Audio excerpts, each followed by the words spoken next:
I really hope you guys can hear me because I usually don't wear my mic this way, and the last time I did, the audio was trash. So we're going to claim that it's going to work out today.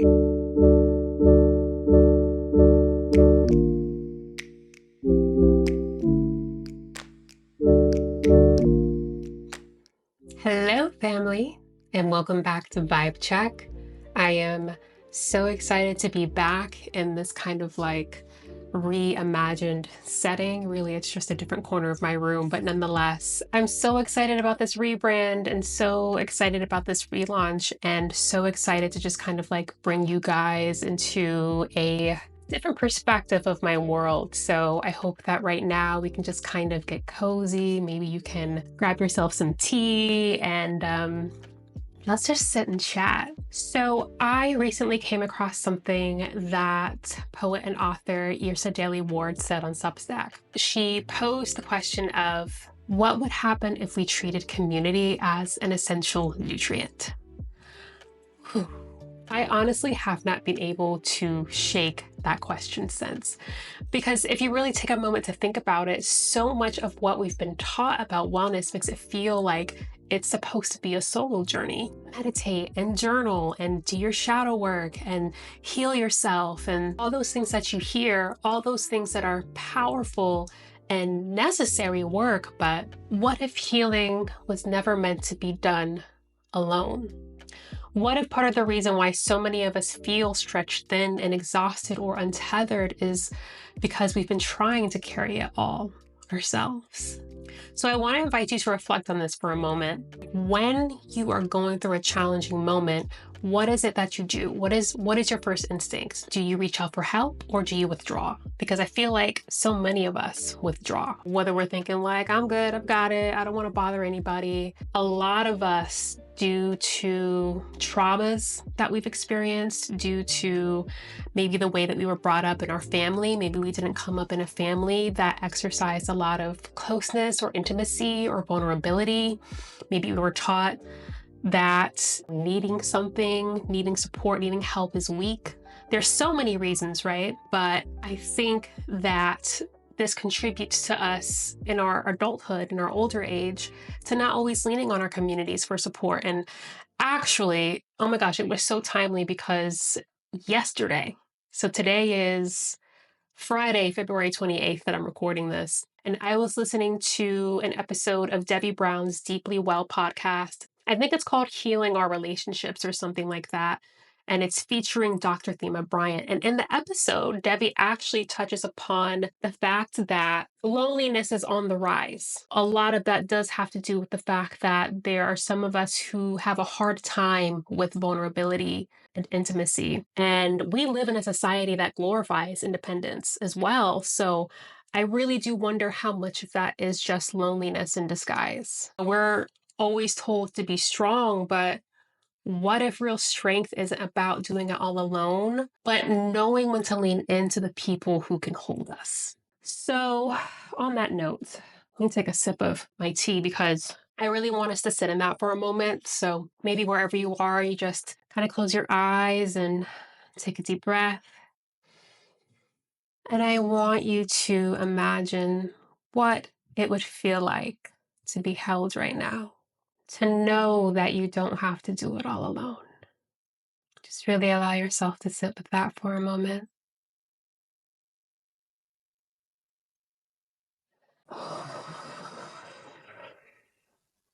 So, I was recently talking to an herbalist for a piece that I'd been working on, and she said something that truly hit me right in the chest. She said, "We have to be each other's medicine in these times."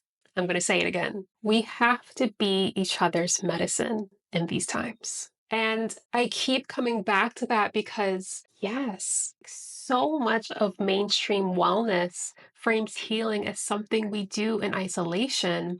But when I think about the moments that actually helped me heal, really, really heal, it was the moments that I wasn't alone. It wasn't just about what I did alone. It was about the community that I had around me. It was the friend who reminded me to breathe when I felt stuck in my head. It was the partner who met me at a work event to travel with me back to Brooklyn after I had my first major panic attack in the middle of Midtown Manhattan. It was the laughter that reset my entire nervous system. It was the moments of being seen and held and deeply understood. And so I want to ask, how many times have you felt lighter just from venting to a friend? How many times has a hug or a shared meal or a deep belly laugh been the balm that you needed for your spirit? Something that has done more for your spirit than any self help book could do. We need each other. It's really that simple. But so many of us are hesitant to admit it because we've been taught that needing support is weakness instead of what it actually is, which is a fundamental part of being human, a fundamental part of being spirits having a human experience.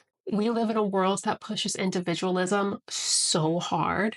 Like it's literally baked into everything, especially under capitalism. It's this idea that you alone are responsible for your own healing and no one else. You're responsible for your self improvement. You're responsible for your own success. And if you're in a place that you don't want to be in, like it's all on you. And don't get me wrong, I believe in personal accountability. I believe in the power of self reflection and taking ownership of our growth, right?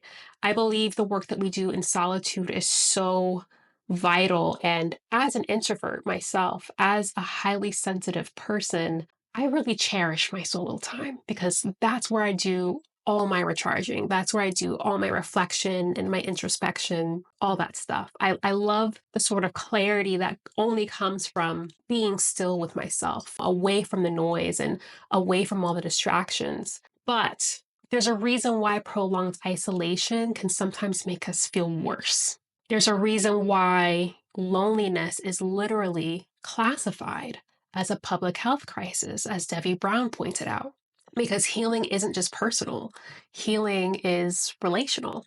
We are not meant to navigate this human experience alone. We just aren't. And yet, so many of us have internalized the idea that we should be able to, that somehow needing support is failure, that we should fix ourselves in private so that we can re enter the world appearing whole. But that real healing, that deep, transformative kind of healing, what I'm learning even in my own journey is that it happens in the presence of others. Think about it. Like when you've been through something heavy, whether it's grief or heartbreak or loss, has isolation ever truly been the thing that brought you back to yourself? And for some of you, maybe the answer is yes. But for many of us, the answer is no. And instead of loneliness, instead of isolation, was it the friend who sat with you in your silence? Was it the elder who spoke a word of wisdom at the very moment that you needed to hear it?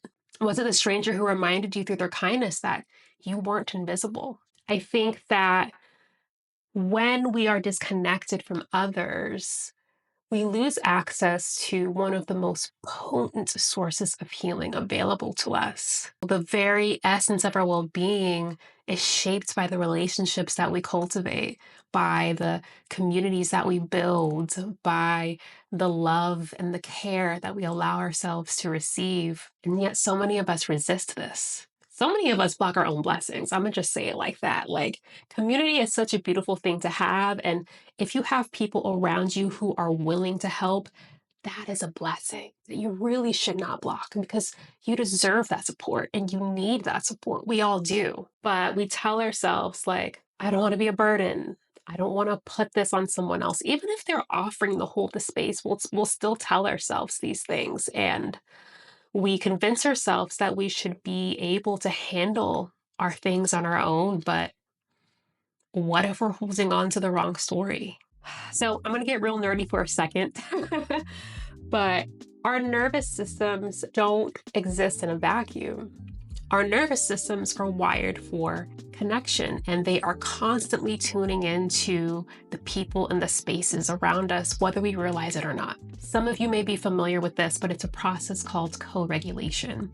And co-regulation is the way that our bodies and our minds sync up in the energy of others. So let's pause here and reflect on the last time you sat with a close friend who was deeply calm.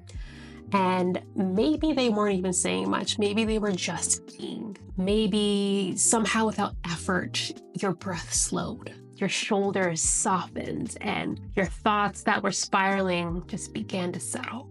Or maybe you've walked into a room where the tension was so thick that it felt like the air literally had weight and no one had to say a word, but you just felt it. And maybe suddenly your chest tightened and your jaw clenched and your heart rate quickened. And if you've felt something like that, it wasn't all in your head. That was literally your nervous system picking up on the cues of distress from the people around you. Science confirms something that our bodies have always known, and that is the fact that we regulate one another. When we feel safe and supported in the presence of others, our bodies respond. That's our parasympathetic nervous system.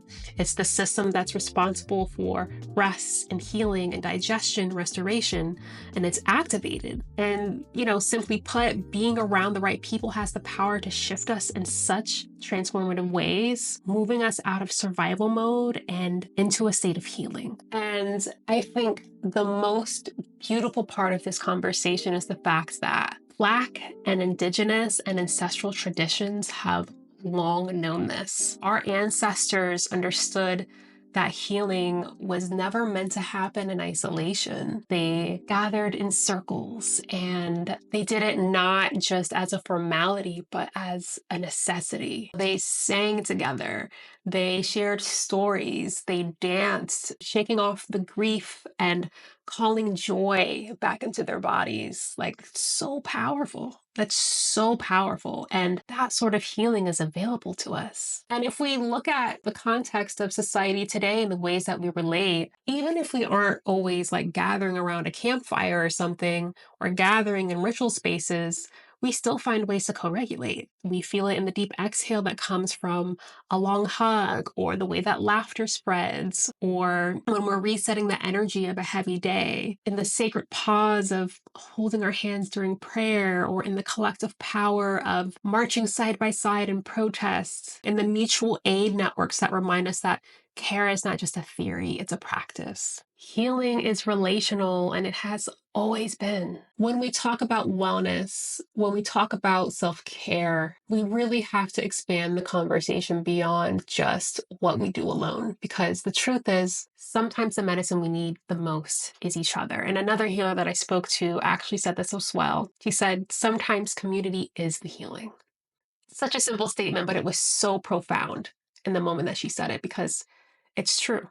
And history shows this. In this moment, as I've alluded to in a previous video, we are living through deep grief. We are living through deep uncertainty. We are living through deep exhaustion. And I would dare say, the weight that we're feeling right now feels heavier than ever. Not to sound cliche, but it's heavy, from ongoing injustices being amplified by the powers that be currently in office right now, to the relentless pressure of simply existing in systems that weren't built for our well-being. We carry generational wounds, often without realizing how much they chip away at our sense of safety and belonging and ease.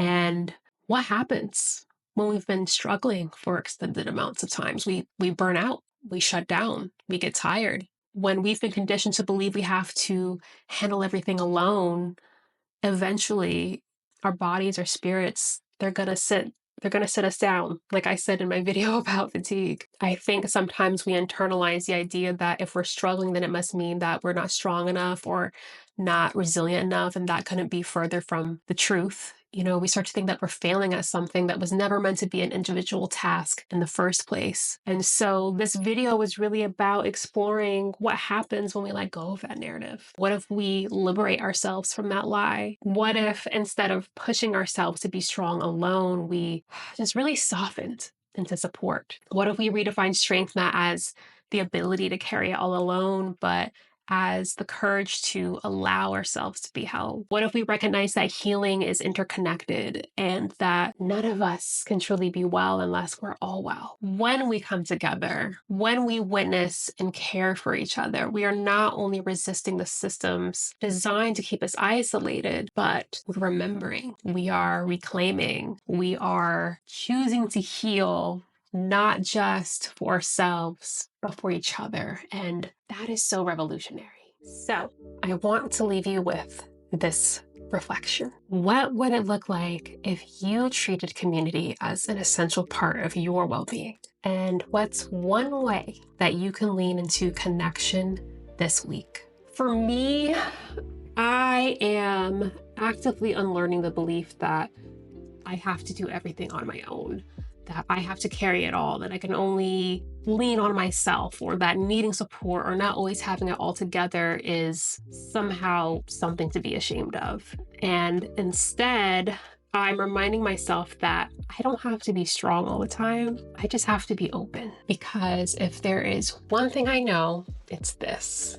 We were meant to be each other's medicine, and we heal the best when we heal together. So on that note, let's recenter ourselves, take a deep breath. And I just want you to remember that you don't have to do this alone, because you're not alone, and you never were. Thank you so much for being here. Thank you so much for sharing space with me. If this episode resonated, let me know what your biggest takeaway was in the comments. And until next time, take care of yourselves. Bye, guys.